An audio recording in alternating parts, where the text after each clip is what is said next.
Hey everyone, welcome back to another internet guru. Today I'll show you how to withdraw money from BlockDag. You can't withdraw your tokens yet because the X1 app is still in the mining phase. All B DAG tokens will remain locked until BlockDag launches its mainnet, which is when withdrawals will start. To get ready, complete KYC verification in the app to secure your account. Keep mining until the mainnet goes live. Once the launch happens, you can move your tokens to your in-app wallet and either transfer them to a supported exchange or use the BlockDag payment card to spend or withdraw real money from ATMs.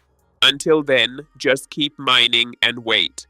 Thanks for watching another Internet Guru. If you found this helpful, don't forget to like, subscribe, and hit the bell so you never miss a daily drop.